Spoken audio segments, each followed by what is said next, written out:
been increasing our contribution to the WHO in order to deal with this pandemic. We fund them to the tune of tens of millions of dollars a year. At the same time, we do need to find answers to how this happened, so we understand how to ensure that it never happens again, and that is certainly something Canada is going to be part of. Okay. Nous continuons de contribuer à l'Organisme mondial de la santé. C'est une institution importante, particulièrement dans ces moments de pandémie.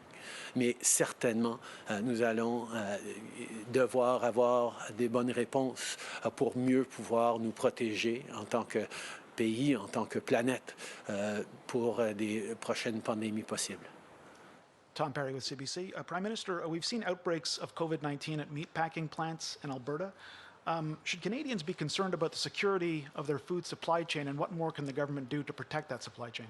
Producers and associations that the priority will be ensuring Canadian supply before they move to exporting. Much of our beef is exported, but right now the priority will be on domestic supply. So we are not at this point anticipating shortages of beef, but prices might go up.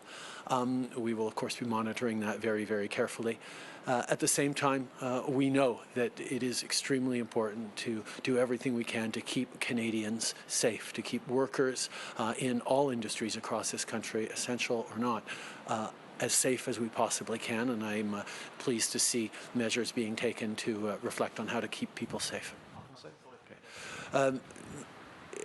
La réalité, c'est que les producteurs de viande au Canada ont priorisé la livraison pour les marchés canadiens.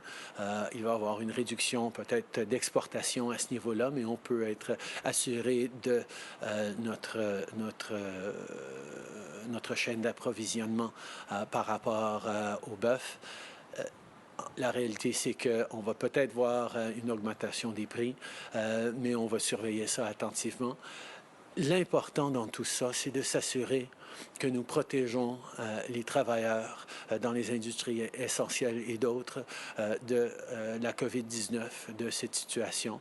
Et nous devons prendre les mesures nécessaires pour les garder en sécurité. And on oil prices, is there going to be further support for the oil industry? And beyond that, will there be support for provinces that rely heavily on oil revenues and that might need help with their finances, their debt? Across this country, and we have put in place significant measures that have an impact on all industries, including the oil industry, with the Canada Emergency Response Benefit and the wage subsidy, which have helped thousands of workers across Alberta, across the oil sector in this country. We've moved forward on other measures as well to help out that sector specifically, and we're always open to working more on helping particular industries or particular areas that need support to get through this COVID-19 crisis. We will continue those discussions. On supporting provinces, we recognize that various provinces are facing real challenges in terms of cash crunches, in terms of liquidity, and our Department of Finance and others are engaged closely with different provinces on challenges that they're facing specifically. Bonjour, Philippe Vincent-Fossé de Radio-Canada. Tantôt, dans votre discours, vous avez dit qu'il y a des signes encourageants qu'on voit. Je me demandais quels étaient ces signes-là, selon vous, et sur la subvention salariale, est-ce que vous pouvez nous assurer qu'il n'y a pas $1 de l'argent des contribuables qui va s'en aller à des entreprises qui ont des comptes dans les paradis fiscaux? Par rapport aux signes encourageants, on voit que quand on étudie les courbes de ce qui se passe et de la propagation de la COVID-19, il y a une réduction dans le nombre de cas qui augmentent à tous les jours. On est encore en train d'augmenter à bien des endroits à travers le pays, mais cette augmentation est de moins en moins à chaque jour et on peut espérer que ce que ça veut dire, c'est que les mesures qu'on est en train de prendre sont en train d'aider les gens et sont en train d'avoir l'impact espéré, mais nous allons devoir continuer donc de garder ces mesures en place parce que si on relâche trop rapidement, on pourrait se retrouver dans une situation d'expansion rapide de la COVID-19 et c'est certainement quelque chose qu'on ne veut pas.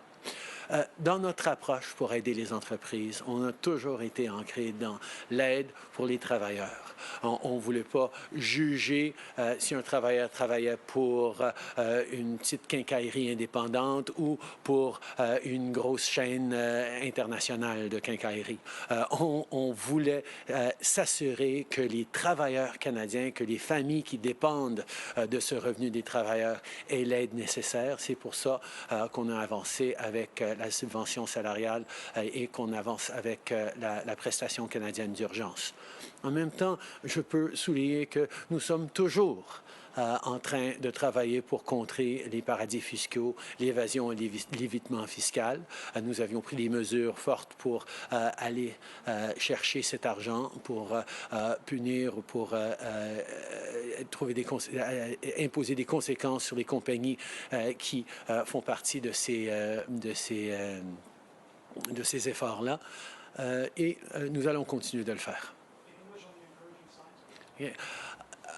As I've said a couple of times, I think there is reason for cautious optimism. We're hearing that from medical officers across the province, across the country, noting that the increase in cases is getting smaller every day in many places, that we're still seeing more cases every day, but fewer than in previous days, which is a sign that our efforts are working. We are continuing to do the right things as a country that is getting this virus under control. However, we need to continue to do those things because as soon as we loosen up, if we loosen up too quickly or if we're not careful, we could see a return spike of COVID-19 that would be problematic for citizens and for the economic recovery. So we're going to focus on making sure we're doing things very, very carefully, but it is encouraging to see that the things Canadians are doing from coast to coast to coast to help each other out, to stay safe, are working. That's why we need to continue them. Juste pour comprendre sur les paradis fiscaux, je ne suis pas sûr d'avoir soit bien compris votre réponse ou vous n'avez pas vraiment répondu à la question. Est-ce que vous pouvez aujourd'hui dire aux Canadiens, l'argent que vous avez payé en impôts n'ira pas aider des entreprises